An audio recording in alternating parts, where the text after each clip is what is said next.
never been so jealous of a fork in my life. You have any thoughts on dessert? Exactly how much danger is this job putting me in? Gotta get out of there. How much time do I have? I don't know.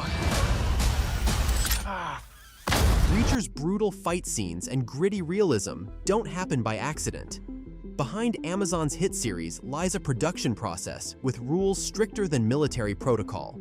Today, we're pulling back the curtain on what it really takes to bring Jack Reacher to life. The physical standards for the cast represent perhaps the most visible and demanding requirements. Alan Ritchson's transformation into the 6'5", 250-pound drifter set the tone for the entire production. Cast members undergo mandatory fitness assessments before filming begins, with personalized regimens designed not just for aesthetics, but functional strength and movement quality. Background actors playing Reacher's opponents must meet minimum size requirements to maintain the visual scale established in the books. This physical protocol extends beyond the gym. Nutritionists create individualized meal plans that cast members must follow, with protein intake and timing strictly monitored throughout production. The lead actors' contracts include clauses prohibiting substantial weight fluctuation during filming seasons. These aren't vanity metrics. They're production necessities for a show where physical presence is a storytelling element. The combat scenes operate under perhaps the most stringent rulebook. Cast members must complete a minimum of 4 weeks of specialized fight training before filming begins, regardless of previous experience. The stunt coordinator maintains veto power over casting decisions if performers can't execute the required techniques safely. Unlike many productions that rely heavily on quick cuts and camera tricks, Reacher mandates extended single-take fight sequences that require perfect execution from all participants. There's a zero-tolerance policy for unauthorized improvisation during fight scenes. Every strike, block, and fall is meticulously choreographed and must be executed exactly as planned. This isn't artistic restraint but safety protocol. When Ritchson delivers a punch that appears to connect, timing precision determines whether his co-star goes home intact. Cast members who repeatedly miss their marks face removal from combat scenes regardless of their character's importance. While many productions prioritize safety, Reacher implements a multi-tiered approval system that exceeds industry standards. Each stunt sequence requires sign-off from 4 separate departments before filming: the stunt coordinator, safety officer, insurance representative, and the director. This quadruple verification process can delay production, but establishes a culture where safety overrides schedule concerns. The production employs a 3 strikes rehearsal policy unique to high-impact sequences. Any combat move must be successfully executed 3 consecutive times in slow motion before attempting it at full speed. Cast members are prohibited from discussing or demonstrating stunts outside designated rehearsal areas to prevent casual practice without proper supervision. The production maintains a dedicated medical team specifically trained in combat-related injuries rather than relying on general set medics. Environmental safety receives extraordinary attention. Before filming water sequences in Season 3, the entire stunt team underwent specialized cold water immersion training. The production developed a proprietary communication system for underwater stunts, with safety divers positioned outside camera frames, but within 3 seconds reach of performers. Cast members must pass swimming proficiency tests, regardless of whether their characters enter water, ensuring everyone can assist in emergency situations. Perhaps most notably, the production maintains a fresh eyes policy, bringing in additional safety personnel who haven't been involved in planning to evaluate stunts independently before execution. This external perspective helps identify risks that might be overlooked by teams who've become habituated to danger through repeated rehearsals. Several stunt performers have noted this practice as uniquely thorough compared to other action productions. Dialogue delivery comes with its own set of commandments. The production team implements what they call the economy of words rule. If a character's point can be made in fewer words, the script is revised.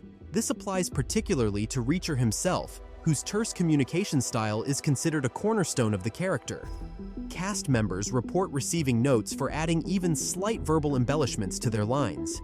The accent work undergoes rigorous monitoring. Dialogue coaches record all table reads, with mandatory remedial sessions for any performer whose accent drifts from their established baseline. Military terminology and jargon receive special attention from technical advisors who have final say over pronunciation and usage. The production employs former military police officers who evaluate and correct the cast's physicality, terminology, and procedural accuracy. The visual language of the show imposes its own distinct requirements. Cast members must adapt to the show's no-vanity filming approach. Unlike most television productions, Reacher shoots its performers from unflattering angles, under harsh lighting, and often without the cosmetic adjustments typically deployed to enhance appearance.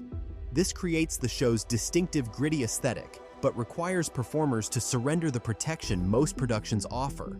There's a strict prohibition against what the production team calls action movie faces, the exaggerated expressions often seen in less authentic combat scenes. Performers are instructed to maintain naturalistic reactions even during the most intense sequences. This extends to pain responses, with technical advisors ensuring that injuries manifest with medically accurate timing and symptoms rather than dramatic convenience. Location shooting brings additional rules designed to maintain the show's geographical authenticity. Cast members receive detailed briefing packages for each setting, including local dialectical patterns, regional mannerisms, and environmental adaptations that would shape their characters. Despite shooting primarily in Canada, performers must embody the specific American regions portrayed in each season. Weather conditions are treated as integral elements of the production. The cast works through various temperatures, as the production rarely shifts schedules for comfort. This creates the weathered, environment-shaped appearance that defines the show's visual identity. Several cast members have noted the production's commitment to maintaining shooting schedules regardless of environmental conditions.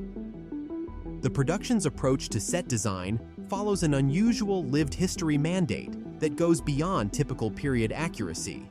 Rather than creating environments that simply look appropriate for their setting, designers must develop a complete historical timeline for each location, documenting how the space would have evolved over decades of use. This extends to elements that may never appear on camera. The inside of drawers, the contents of file cabinets, and the underside of furniture all must contain period-appropriate materials. The production employs what they call the fingerprint rule. Every set must contain evidence of human interaction that predates the narrative. This includes wear patterns on floors, stains on countertops, and usage marks on equipment. Set decorators are prohibited from placing items in aesthetically pleasing arrangements if this contradicts functional reality. The position of furniture, tools, and personal items must reflect practical use rather than compositional beauty. Color palettes undergo unusually strict regulation. The production maintains a proprietary reference system specifically developed for Reacher that restricts certain combinations to particular geographic regions and socioeconomic contexts. This ensures visual consistency across disparate locations while subtly communicating information about the environments. Lighting designers must submit test footage demonstrating how their plans will interact with these color schemes before set construction begins. Digital set extensions face perhaps the most rigorous restrictions. Any computer-generated environment must be based on documented real-world locations rather than design convenience. The production requires photogrammetric surveys of actual structures that match the narrative requirements, ensuring that even digitally created spaces maintain architectural and geographical authenticity. This approach significantly increases pre-production costs, but delivers the grounded realism that defines the series. The attention to authenticity extends to ambient sound design for each environment. Audio engineers capture location-specific background noise profiles that match the physical spaces represented on screen. These environmental soundscapes are then integrated into post-production audio rather than using generic ambient sound libraries. This creates a subliminal auditory authenticity that reinforces the visual realism without calling attention to itself. The wardrobe department operates under perhaps the most counterintuitive mandate in television, the pursuit of calculated ordinariness. Cast members are prohibited from requesting more flattering or stylish variations of their assigned costumes. The production's lived-in aesthetic means clothing is artificially aged, with brand new items forbidden even for background performers. For Ritchson and other principal cast, costume restrictions extend beyond filming hours. Their contracts include clauses about maintaining their characters' physical appearance throughout production, including haircuts, sun exposure, and even facial hair grooming schedules. These standards ensure visual continuity, but require significant personal adjustment for performers accustomed to more autonomy.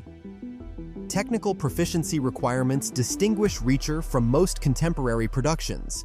Cast members portraying military or law enforcement characters must demonstrate weapons handling proficiency that goes far beyond standard actor training. They undergo certification processes typically reserved for tactical professionals, with technical advisors empowered to demand additional training for anyone falling short of standards.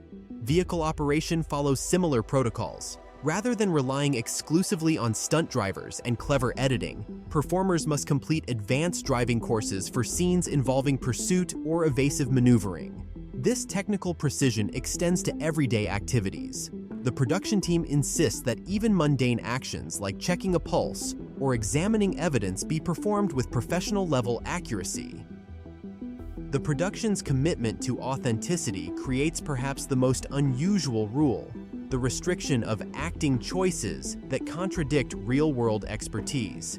Cast members with extensive screen experience must adapt to having their performance decisions reviewed, not just by directors concerned with dramatic effect, but by technical consultants focused on procedural accuracy. This attention to technical precision distinguishes Reacher from typical action productions. This extends to emotional expression as well. The production maintains guidelines about appropriate emotional responses based on character background. Military characters are directed to display emotional reactions consistent with their training and experience. This creates the show's distinctive emotional restraint, but requires performers to work within narrower expressive parameters than typically seen in television acting. And there you have it, the demanding production rules that shape the world of Reacher. From physical transformation to technical precision, from environmental adaptation to emotional restraint. Drop a comment below, and don't forget to hit that subscribe button for more behind-the-scenes insights into your favorite shows. Until next time.